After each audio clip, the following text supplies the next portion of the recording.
So presenter number 2 is a former colleague who I think it's okay if I announce that he will soon be a former BEZer himself. He's a dork. He's a nerd. Those are his words, not mine, by the way. An adult-sized theater kid. He owns a lot of cool hats. He has one on tonight.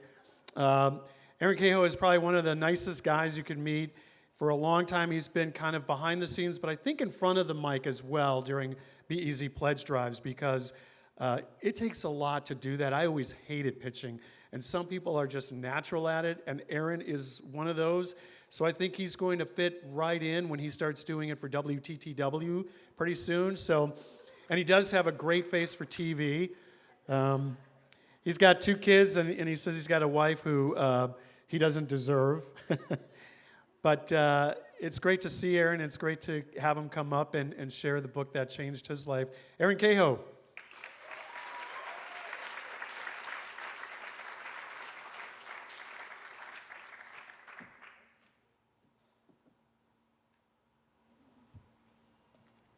Hello, thank you for coming tonight. Really good to see you. Oh, you look great. That's nice. The book that changed my life was handed to me, and it felt like a reward. In a sense, it was. The book was a privilege, won by contest.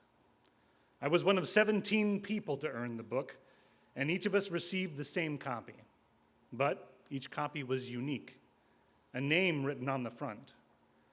These were not the names we walked in with. These were to be our new names. Names we would call ourselves as we formed our new identities.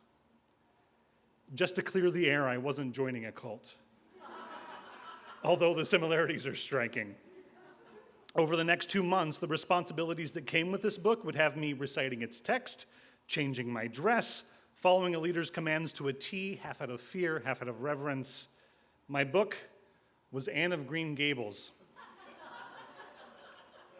Specifically, the theatrical adaptation by Sylvia Ashby, a playbook. And on the cover, my role, Charlie. This is the actual book. My appearance is marked by paperclip, my lines in classic yellow highlighter.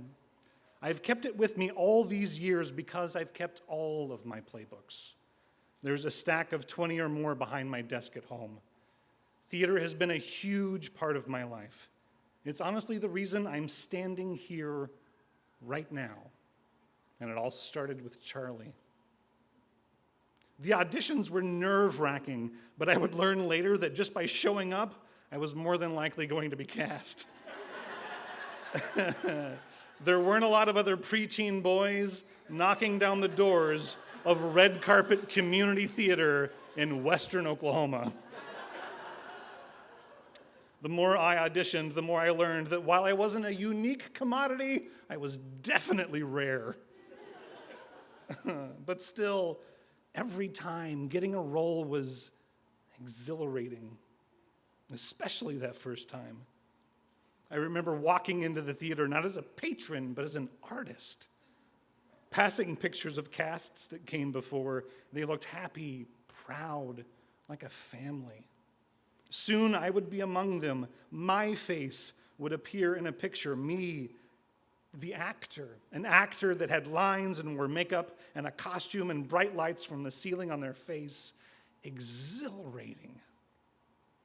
The feeling stayed as I found my way into the auditorium. For the first rehearsal, we sat in the audience. The director was up front, sitting on the stage. They were a college student, perhaps a grad student. It was their first time directing at this theater, and soon it would be their last. All I remember that was in one rehearsal, when we showed up, the director wasn't there, and we all sat like we did the first time in the audience, but this time it was our new director telling us that our old director wasn't going to be joining us anymore. Looking back, it was the closest thing I ever got to a parents talking their kids through a divorce conversation.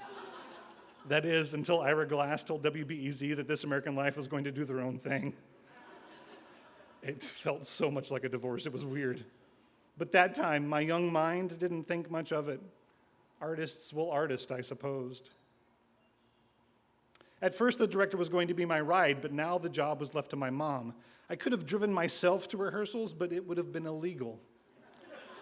I was adept at driving as I grew up on a farm, but legal driving was a few years off, and since the theater was 40 minutes from the family farm, my mother drove us to the big lights of Elk City, Oklahoma. Red Carpet Community Theater's name had dual meaning.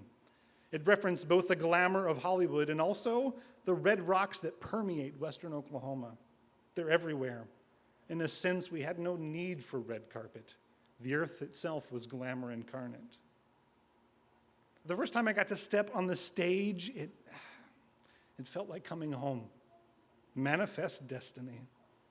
This feeling was supported by the fact that I seemed to have a knack at it, and my mother was a willing chauffeur. Her future was her children, and she did all she could. My character, Charlie, is introduced in the stage directions as a likable clown, which meant I got a good amount of laughs. Even lines like, "My imagination has arthritis." Instead of arthritis, it's arthuritis. That would get a titter from the crowd, just like it did tonight. Well done, Sylvia. It was the best feeling I had felt up until that point, and it's a feeling I've been chasing ever since. Through college and grad school, up until honestly I moved to Chicago and found storytelling, which was a breath of fresh air. Nearly every night before the pandemic, there was a storytelling show, and I threw my hat into all of them, and I'm so glad it's here tonight. Thank you for coming. That's how I got my job at WBEZ. I was telling stories at the Moth. I won a few slams, and then WBEZ asked me if I could help out with a drive. Of course, I said. That was 10 years ago this fall. Now, over 30 membership drives later, I'm heading to WTTW and still asking for your money, but this time, not just with audio, but with pictures. Moving pictures, I'm told. Sounds exciting. And truth be told, one of the reasons I stood out for this new role is my history with theater. Even today, this book carries me on. That's why I jumped at the chance to tell this story. The written word has propelled me and compelled me, and I hope tonight that it compels you to give. I mean, what kind of fundraiser would I be if I didn't implore you to use those dollars and cast your vote? This night, this work, these dedicated people among us, they deserve your support. It would be nice if those dollars went in my bucket, but equally appreciated if it happens to fall on the others. Stories are important. Knowing our stories, reading stories, joining and listening to stories of others, we all know how important that is. I've spent my life telling stories and loved nearly every minute of it. I owe much to Charlie and the words that were written within this book. Give generously, because who knows what gift you're giving tonight. May it have the same impact as this book did on me.